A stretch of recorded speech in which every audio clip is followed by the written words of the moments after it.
everyone, I'm Poonam. Welcome to my kitchen. Today I'm making Indian cottage cheese, also known as paneer or chhena. Paneer can be eaten just by itself. You can use it for appetizers, for snacks, for desserts. It's made by curdling of milk, and there are certain arrangements that we have to make before we start. I need milk. I have taken 10 cups of milk and put it to boil in this pot. I have taken distilled white vinegar. Then I need a cheesecloth or muslin cloth. We have to remove the whey from the curds. So that is when we will use the cheesecloth. So the milk is boiling. This is 2% milk. You could use whole milk. The paneer made out of whole milk will be creamier, but I prefer to use 2% milk at my home. I have another pot. This pot is empty, and I have a colander on which I have put a piece of cheesecloth, and this cheesecloth is wet. So in this one I will be straining the curds. Then I have an empty bowl ready.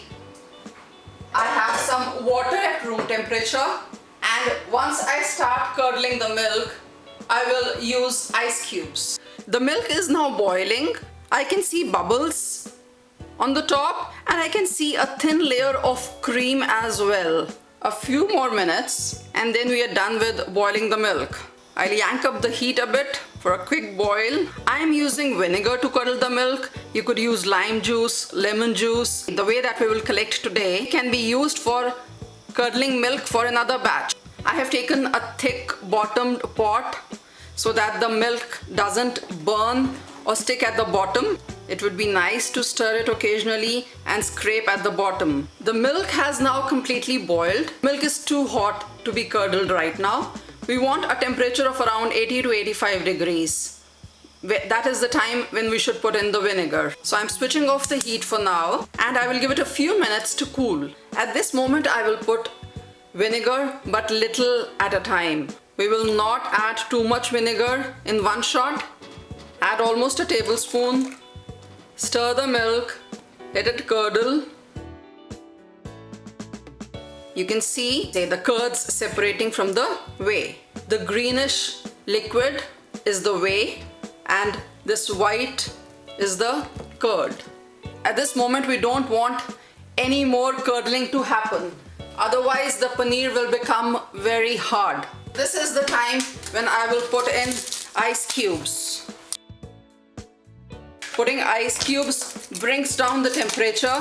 Let this cool down a bit before we can strain this. And now I will strain the curds.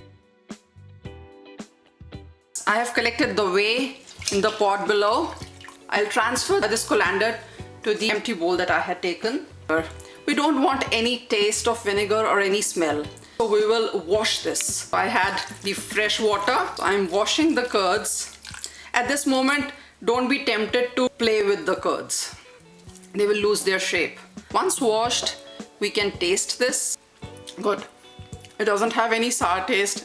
It doesn't have any smell of vinegar. Again, give it a few minutes. There are several things that I can do with this right now. First, I take the cheesecloth away and hang the curds for a while. Not too much water is lost, and I can knead that dough to make desserts like rasgulla or sandesh or Chhena ki kheer. A second method that can be applied is pressing the curds to force the water to release. And pressing also is done for either little time or more time. We press for little time, say around 15 minutes. When we want to use the paneer for things like paneer crumble, paneer bhurji, or stuffed paneer parantha or stuffed naan. So for these dishes, we need some water content in the paneer.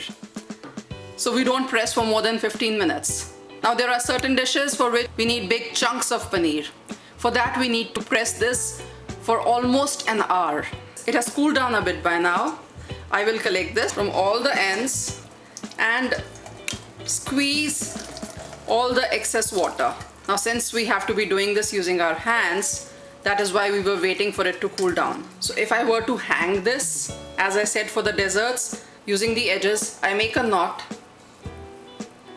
Use this loop to hang it to, say, the tap or someplace, and put a bowl beneath this where all the extra liquid can be collected. But right now I'm not hanging this. I'll be pressing it on a tray I'll be pressing the paneer like this. I will press it with my hand, and then later on I will put some weight on top of this. This cheesecloth cannot be used again, so I'm snipping off this extra piece of cloth. Level this. I will try to make it as squarish as possible, and now I'll put a heavy object on this. This rolling board, it's made out of stone, so I'm going to put this over the paneer and let this rest for an hour. Now before the end of the hour, since all the water is being collected in the tray, so I will check on this. I see it's already oozing out liquid, so I'll drain the liquid. It's been an hour that I kept the paneer pressed under heavy weight. Let's check on it. It's spongy, which means that it's moist enough. Let's cut a slice out of this. This is how it is looking like from the inside.